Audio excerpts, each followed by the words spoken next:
Hello students. Electrochemistry हम पढ़ रहे थे यूनिट नंबर 1 में। और इलेक्ट्रोकेमिस्ट्री का आज हमारा लेक्चर नंबर 7 है। इसमें हम ये देखेंगे, हमारा जो टॉपिक है आज का वो है डिबाई-हकल-ओनसेगर इक्वेशन, डिबाई-हकल-ओनसेगर समीकरण। इस यूनिट का ये लास्ट टॉपिक है, थोड़ा सा बड़ा है ना। इसको दो पार्ट में हम कवर करेंगे। पहले पार्ट में इसका थोड़ा सा अपन इसकी जो थ्योरी है वो देखेंगे, फिर उसके बाद इसका जो मैथमेटिकल रिप्रेजेंटेशन है डिबाई-हकल-ओनसेगर इक्वेशन वो हम इसके अगले पार्ट में कवर करेंगे। ठीक है, तो हमारा जो टॉपिक है आज का वो है डिबाई-हकल-ओनसेगर समीकरण, है ना। इसको पढ़ाने से पहले मैं थोड़ा सा बेसिक आपसे डिस्कस करूं कि हम सभी ये जानते हैं कि जो विद्युत अपघट्य होते हैं वो दो प्रकार के होते हैं। दो प्रकार के विद्युत अपघट्य होते हैं। एक विद्युत अपघट्य होता है प्रबल विद्युत अपघट्य और दूसरा विद्युत अपघट्य होता है दुर्बल विद्युत अपघट्य। ठीक है, अगर हम इन विद्युत अपघट्यों की चालकताओं की बात करें, मोलर चालकता की अगर अपन बात करें, तो हम ये कहते हैं कि तनुता बढ़ाने पे इनकी जो मोलर चालकता है इनका मान बढ़ता है ना। चाहे वो प्रबल विद्युत अपघट्य हो या फिर वो दुर्बल विद्युत अपघट्य हो, दोनों ही विद्युत अपघट्य के लिए तनुता बढ़ाने पे मोलर चालकताओं का मान बढ़ेगा। ठीक है, इतना समझ में आया। हम इसको कैसे, है ना, जैसे मान लो ये दुर्बल विद्युत अपघट्य हमारे पास है और एक प्रबल विद्युत अपघट्य है। दोनों की बात मैं कर रहा हूँ ना, दोनों ही, है ना। अगर मैं तनुता बढ़ाता हूँ, तनुता बढ़ाने पर इनकी जो मोलर चालकता है, इनकी जो मोलर चालकता है उसका मान बढ़ता है। ठीक है, कैसे बढ़ता है ये हम पहले के लेक्चर में ही हम पढ़ चुके हैं। और अगर आपको याद हो तो हमने एक ग्राफ भी बनाया था, इस प्रकार का ग्राफ हमने एक बनाया था, है ना। अगर आप याद कर पा रहे हो तो इसके वाई एक्सिस पे हमने लिया था मोलर चालकता का मान और इसके एक्स एक्सिस पे हमने लिया था सांद्रताओं का वर्गमूल। ठीक है, और एक कर्व हमारे पास इस प्रकार से आया था। एक तो हमारे पास आई थी एक सीधी रेखा और दूसरा कर्व हमारे पास इस प्रकार से आया था। ठीक है, तो पहली वाली ये जो सीधी रेखा है ये हमने देखी थी कि ये थी प्रबल विद्युत अपघट्य के लिए। दूसरी ये जो वक्र है, ये जो ग्राफ है, ये आया था दुर्बल विद्युत अपघट्य के लिए, दुर्बल विद्युत अपघट्य के लिए। ठीक है, तो ये जो लाइन आई थी, ये लाइन आई थी डिबाई-हकल-ओनसेगर इक्वेशन से, है ना। ये जो सीधी रेखा जो हमें प्राप्त हुई है, ये जो सीधी रेखा है इसका समीकरण कौन सा है? इसका समीकरण है डिबाई-हकल-ओनसेगर समीकरण, डिबाई-हकल-ओनसेगर समीकरण। तो डिबाई-हकल-ओनसेगर समीकरण के बारे में हम क्या कह सकते हैं? सीधा सा हमें इस ग्राफ से पता चल रहा है ना, कि डिबाई-हकल जो ओनसेगर इक्वेशन है वो किसी भी विद्युत अपघट्य की मोलर चालकताओं पर तनुकरण के प्रभाव को बताता है ना। चालकताओं पे या फिर मोलर चालकताओं पे, दोनों पे ही अपन बात कर सकते हैं कि मोलर चालकताओं पे, मोलर चालकताओं पर तनुता के प्रभाव को दर्शाता है।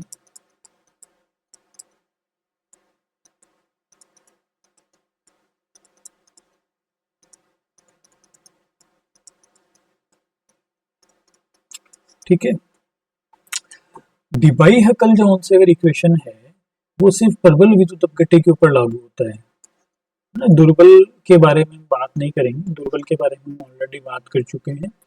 प्रबल विद्युत अपघट्य की हम यहाँ पर बात करेंगे। और डिबाई-हकल जो ओनसेगर इक्वेशन है इसको हम दो पार्ट में पढ़ेंगे। पहला पार्ट तो हम इसका सिद्धांत देखेंगे कि जो डिबाई-हकल है इसका सिद्धांत क्या है, और दूसरे पार्ट में कवर करेंगे इसका मैथमेटिकल एक्सप्रेशन, गणितीय इसका रूप, है ना। तो डिबाई-हकल के सिद्धांत का प्रयोग करते हुए ओनसेगर ने प्रबल विद्युत अपघट्य के लिए मोलर चालकताओं पे तनुता का क्या प्रभाव पड़ता है इसका एक गणितीय रूप प्रदर्शित किया, जिसको हम क्या कहते हैं? डिबाई-हकल-ओनसेगर इक्वेशन, है ना। तो आज का जो लेक्चर है उसमें सबसे पहले हम देखेंगे डिबाई-हकल सिद्धांत क्या है।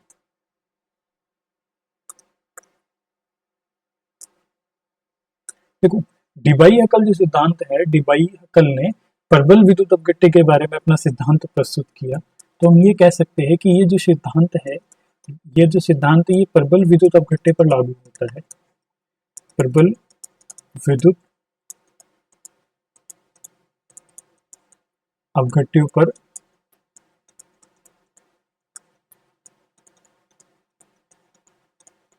लागू होता है। ठीक है, प्रबल विद्युत अपघट्य की हम बात यहाँ पर करेंगे। प्रबल विद्युत अपघट्य की अगर अपन बात करें तो जो भी प्रबल विद्युत अपघट्य होगा वो किसी भी सांद्रता से, चाहे वो सांद्रता ज्यादा हो या फिर वो कम हो, चाहे वो अनंत तनुता हो या तनु विलयन हो, कोई सा भी विलयन हो प्रबल विद्युत अपघट्य का, वो 100% आयनित अवस्था में प्रबल विद्युत अपघट्य रहेगा। तो हम यहाँ पे क्या लिख सकते हैं कि प्रबल विद्युत अपघट्य जो होता है, प्रबल विद्युत अपघट्य किसी भी सांद्रता पर, है ना, किसी भी सांद्रता पर, किसी भी सांद्रता पर पूर्ण रूप से आयनित होता है। पूर्ण रूप से ना, पूर्ण रूप से मतलब 100% आयनाइज होता है। पूर्ण रूप से आयनित अवस्था में, पूर्ण रूप का क्या मतलब है ना, सिर्फ विलयन में ही नहीं है प्रबल विद्युत अपघट्य, ठोस अवस्था में भी, ठोस अवस्था में भी जो प्रबल विद्युत अपघट्य है वो आयनित अवस्था में रहते हैं। ठोस अवस्था में हम देखते हैं कि आयन्स किस प्रकार से व्यवस्थित होते हैं, जैसे ये पॉजिटिव आयन, ये नेगेटिव आयन, ये पॉजिटिव आयन, ये नेगेटिव आयन है। ठोस अवस्था में भी इसके जो पार्टिकल्स, इसके जो कण है, अणु है या परमाणु है, वो आयनित अवस्था में रहते हैं, यानी धनायन और ऋणायन के रूप में व्यवस्थित रहते हैं। तो हम ये कह सकते हैं कि कोई भी जो प्रबल विद्युत अपघट्य अगर वो है तो ठोस अवस्था में भी, है ना, ठोस अवस्था में भी वो क्या है, पूर्ण रूप से आयनित अवस्था में रहता है। तो अगर वो ठोस अवस्था में ही अगर वो आयनित अवस्था में है तो उसका अगर अपन विलयन बनाएंगे, उसको अगर अपन जल में डालेंगे तो वहां पर भी वो पूर्ण रूप से आयनित अवस्था में रहेगा। ठीक है, तो अगर वो पूर्ण रूप से आयनित अवस्था में है तो इसका मतलब है कि उसके जो सभी जो आयन्स है ना, सभी आयन्स विद्युत धारा ले जाने में सक्षम होने चाहिए, है ना, लेकिन वास्तव में ऐसा नहीं होता है। प्रबल विद्युत अपघट्य के जो सभी आयन्स है, प्रबल विद्युत अपघट्य पूर्ण रूप से आयनित जरूर होता है, पूर्ण रूप से आयनित तो होता है ना, लेकिन ये जो सभी आयन्स है, ये सभी आयन्स स्वतंत्र रूप से विचरण करने में,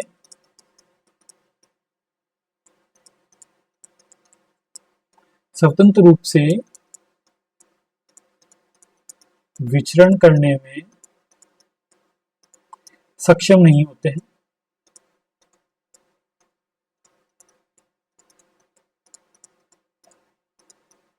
ठीक है, आयन तो है, प्रबल विद्युत अपघट्य पूर्ण रूप से आयनित भी है, आयन्स भी है वहां पे, लेकिन वो आयन्स एक दूसरे से, है ना, प्रबल अंतरा आणविक आकर्षण बलों से बंधे हुए रहते हैं। तो इस स्थिति में क्या है कि ये जो आयन्स है, ये सभी आयन्स है, वो स्वतंत्र रूप से विचरण करने में सक्षम नहीं हो पाते हैं, है ना। ठीक है, प्रबल विद्युत अपघट्य के लिए दो चीज अपन ने देखी कि एक तो 100% वो आयनित अवस्था में रहता है, लेकिन सभी आयन स्वतंत्र रूप से विचरण करने के लिए मुक्त नहीं होते हैं या फिर विचरण करने के लिए स्वतंत्र नहीं होते। ठीक है, इसमें अगला पॉइंट अपन देखेंगे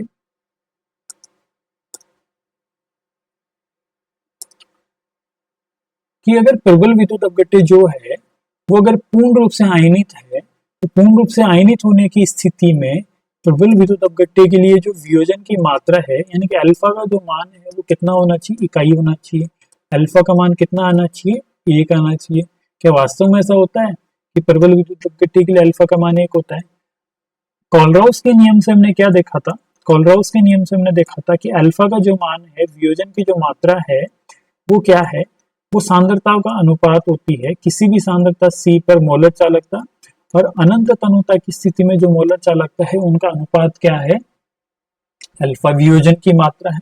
अगर मैं मान लूं कि प्रबल विद्युत अपघट्य के लिए अल्फा का जो मान है अगर वो 1 है तो इस स्थिति में क्या होगा, 1 किसके बराबर होगा, किसी सांद्रता C पर मोलर चालकता और अनंत तनुता पर जो मोलर चालकता है उनका अनुपात 1 है ना। ऐसी स्थिति में ये 1 के बराबर होना चाहिए और यहाँ से हम क्या निष्कर्ष निकाल सकते हैं कि किसी सांद्रता C पर जो मोलर चालकता है वो अनंत तनुता की जो मोलर चालकता है उसके बराबर है। ठीक है, उसके बराबर आ गई है ना। थोड़ा सा यहाँ समझने की जरूरत है, इस पॉइंट को अपने को थोड़ा सा क्लियर करना पड़ेगा। हम ये जानते हैं कि अनंत तनुता पर जो मोलर चालकता होता है वो फाइनल मोलर चालकता होती है, यानी कि इस स्थिति के बाद मोलर चालकता के मान में कोई वृद्धि नहीं होगी। ठीक है, अनंत तनुता पर जो मोलर चालकता होता है वो सीमित चालकता होती है। इसके बाद विलयन को अगर अपन और ज्यादा तनु अगर अपन करते जाएंगे तो भी उसकी चालकता में कोई वृद्धि नहीं होगी।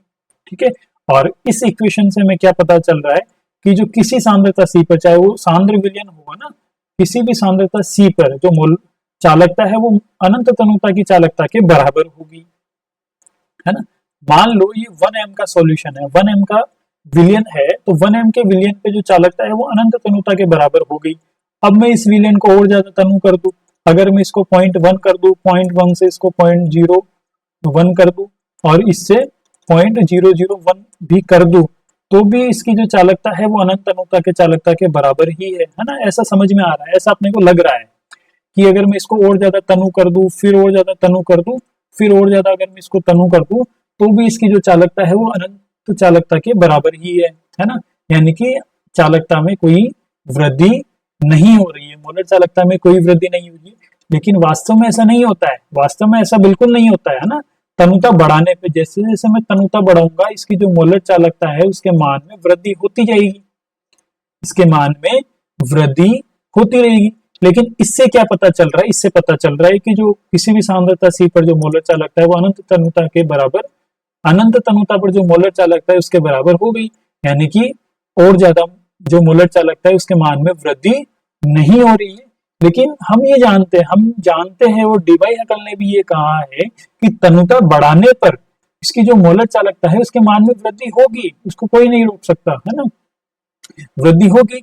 लेकिन इससे हम देख पा रहे कि वृद्धि नहीं हो रही है, इसका मतलब है कि ये चीज गलत है ना। इसका मतलब यही है कि ये जो चीज है ये गलत है। तो डीवाई हकल ने यही कहा है कि ये जो है ना, ये जो किसी सांद्रता C पर मोलर चालकता और अनंत तनुता पर जो मोलर चालकता है ये जो अल्फा को प्रदर्शित कर रही है गलत है ना। ये दुर्बल विद्युत अपघट्य के लिए सही हो सकता है लेकिन प्रबल विद्युत अपघट्य के लिए सही नहीं है ना। ये चीज किसने बताई, डीवाई हकल ने बताई। डीवाई हकल के अनुसार है ना, ये जो किसी सांद्रता C पर जो मोलर चालकता है और अनंत तनुता पर जो मोलर चालकता है ये जो अनुपात है ये अल्फा को प्रदर्शित नहीं करता है प्रबल विद्युत अपघट्य के लिए। इस बात को उसने जोड़ दिया, ये सिर्फ ओनली केवल और केवल सिर्फ दो चालकताओं का यह अनुपात है, इसके अलावा और कुछ नहीं है।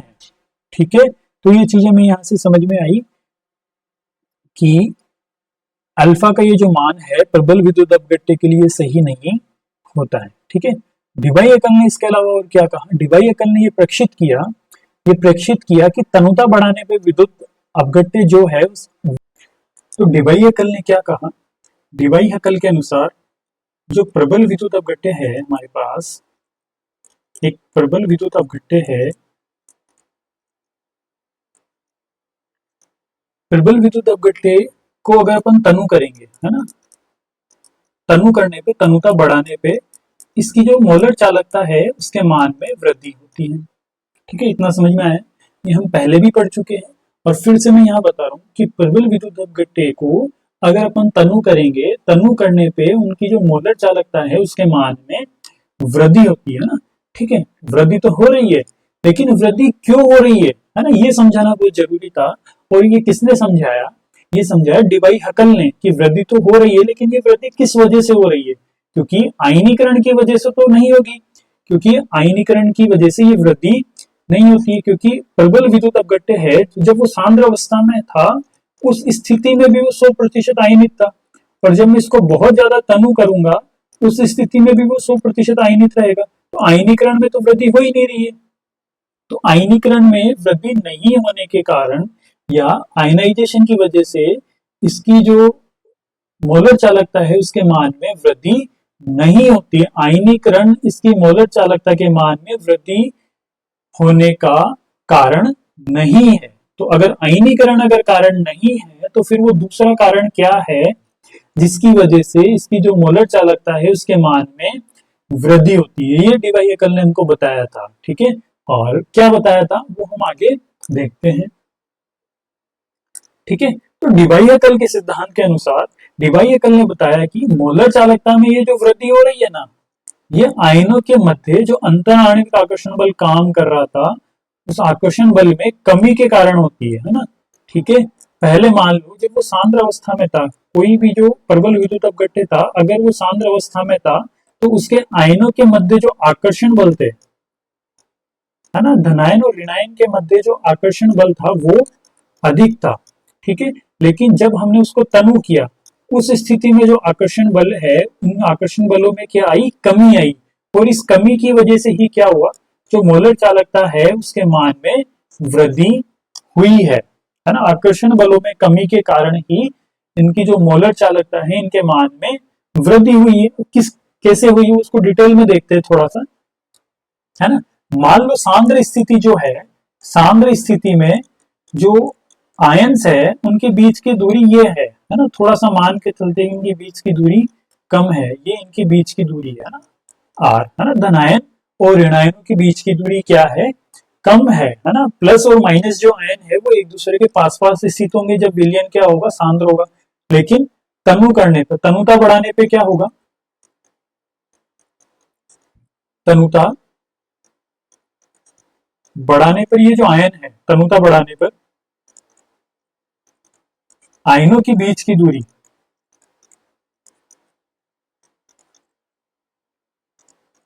आयनों के बीच की दूरी बढ़ जाती है।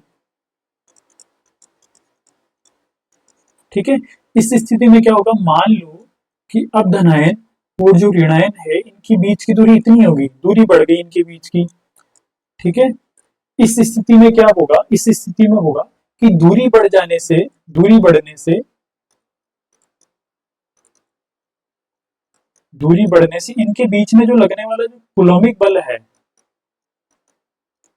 कुलोमिक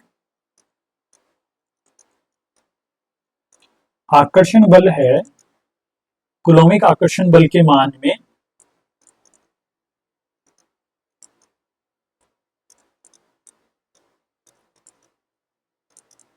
कमी आती है। ठीक है, कुलोमिक आकर्षण बल के मान में कमी आती है ना। अगर आकर्षण बल के मान में अगर कमी आ रही है तो इससे क्या होगा, इससे होगा कि आयंस अब स्वतंत्र रूप से विचरण करने में सक्षम है। आयंस अब अगर कोई आयन विचरण करता है, अगर कोई आयन गति करता है तो दूसरे आयन का उसके ऊपर लगने वाला जो बल है उसके बल के मान में क्या होगी, कमी होगी। तो अब वो स्वतंत्र रूप से विचरण करने में, है ना, सक्षम है ना। आयनों के विचरण क्या हो जाता है, आयनों का जो विचरण है आसान हो जाता है। आयनों का विचरण आसान हो जाता है और ऐसी स्थिति में क्या होगा, अगर आयन आसानी से अगर विचरण कर पा रहे तो इस स्थिति में जो मोलर चालकता है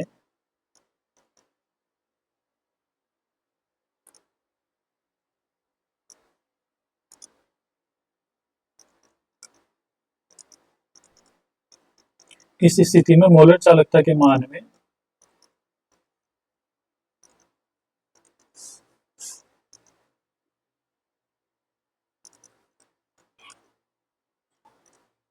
मोलर चालकता के मान में वृद्धि होती है। ठीक है, इसके आगे हम ये देखेंगे कि डीबाई हकल के सिद्धांत के अनुसार, डीबाई हकल के सिद्धांत के अनुसार विलयन में जितने भी उपस्थित जो आयन है वो आयन चक्रीय रूप से विपरीत आवेशित आयनों के द्वारा घिरा रहता है ना। विपरीत आवेशित आयनों के द्वारा घिरा रहता है। किस प्रकार से घिरा रहता है कि मान लो कि मेरे पास ये बीकर है और इस बीकर में कोई विद्युत अपघट्य भरा हुआ है। इस बीकर में विद्युत अपघट्य भरा हुआ है और विद्युत अपघट्य में पॉजिटिव और नेगेटिव आयन दोनों उपस्थित है ना। बहुत सारे आयन हो सकते हैं, कितने भी आयन इसमें उपस्थित हो सकते हैं। ठीक है, मान लो ये जो पॉजिटिव आयन है, ये पॉजिटिव आयन है, ये पॉजिटिव आयन नेगेटिव आयनों के द्वारा घिरा रहता है, ऋण आयनों के द्वारा घिरा रहता है, इस प्रकार से, है ना। इस प्रकार से इसके चारों तरफ, है ना, नेगेटिव आयन्स होंगे। नेगेटिव आयन क्यों होंगे? क्योंकि इनके बीच में आकर्षण बल कार्य करेगा, तो ये अपने चारों ओर नेगेटिव आयनों से घिरा हुआ रहेगा, सीधी सी बात है ना। ठीक है, तो पॉजिटिव आयन के चारों ओर क्या रहेंगे? नेगेटिव आयन इस प्रकार से घेरा बना के रहेंगे। ठीक है, और जो ऋणायन है, जो नेगेटिव आयन है, उसके चारों ओर कौन से आयन रहेंगे? पॉजिटिव, क्योंकि इनके बीच में आकर्षण बल कार्य करेगा। तो पॉजिटिव ऋणायन को कौन घेर के रखेगा? Positive ion. जितने भी पॉजिटिव आयन है वो इसके चारों तरफ रहेंगे।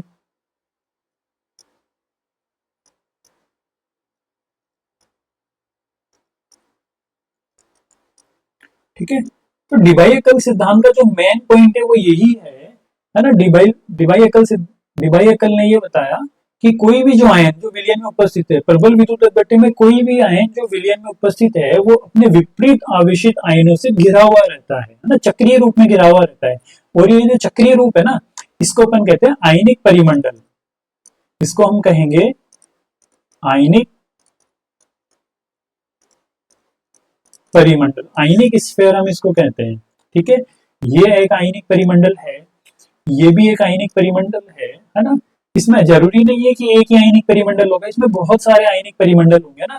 प्रत्येक जो पॉजिटिव आयन है वो इसी प्रकार से नेगेटिव आयनों से घिरा हुआ रहेगा, और प्रत्येक जो नेगेटिव आयन है वो इसी प्रकार से पॉजिटिव आयनों के द्वारा घिरा रहता है। तो प्रत्येक जो आयन विलयन में उपस्थित है वो विपरीत आवेशित आयनों के द्वारा घिरा रहता है। और ये जो घेरा है, ये जो चक्रीय रूप है इन आयनों का, इसको अपन कहते हैं आयनिक परिमंडल, है ना। ठीक है, इसके अलावा डिबाई-एकल ने क्या बताया कि आयनिक परिमंडल तो बन गया, है ना। ठीक है, जब तक मैं इस विलयन में अगर कोई इलेक्ट्रोड नहीं लगाता हूं, है ना, जब तक मैं इस विलयन में कोई इलेक्ट्रोड नहीं लगाता और इन इलेक्ट्रोड्स को बैटरी से कनेक्ट नहीं करता और इसमें कोई करंट फ्लो नहीं करता, तब तक ये जो आयनिक परिमंडल है ये सममित अवस्था में रहता है। ये आयनिक परिमंडल तब तक तो सममित अवस्था में रहेगा। लेकिन अगर मैं इन इलेक्ट्रोड्स को, ये जो इलेक्ट्रोड्स मैंने इस विलयन में लगाए हैं, विद्युत अपघट्य में लगाए हैं, और अगर इनको अगर मैं किसी बैटरी से अगर मैं कनेक्ट कर दूं, ठीक है, और बैटरी से अगर मैं करंट का फ्लो अगर ऑन कर दूं, है ना, अगर इसमें विद्युत धारा का प्रवाह अगर होने लगे, तो उस स्थिति में ये जो आयनिक परिमंडल है, ये आयनिक परिमंडल असम्मित हो जाता है, असम्मित हो जाता है ना। तो हम क्या कहेंगे? विद्युत क्षेत्र की, बाहरी विद्युत क्षेत्र की अनुपस्थिति में, बाहरी विद्युत क्षेत्र की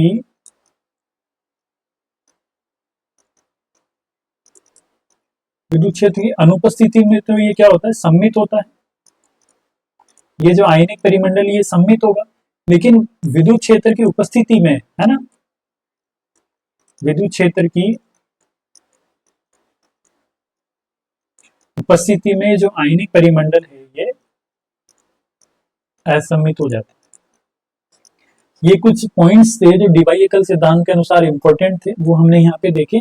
अब इसके आगे अपन देखेंगे कि कैसे ऑनसेगर ने आयनिक परिमंडल का उपयोग करते हुए, है ना, डिबाई-एकल जो ऑनसेगर इक्वेशन है या फिर जो ऑनसेगर इक्वेशन है वो किस प्रकार से दिया और क्या क्या उसके अंदर कंसिडरेशन है, क्या क्या इफेक्ट उसके अंदर वो उपस्थित होते हैं, वो अपन आगे के लेक्चर में देखेंगे।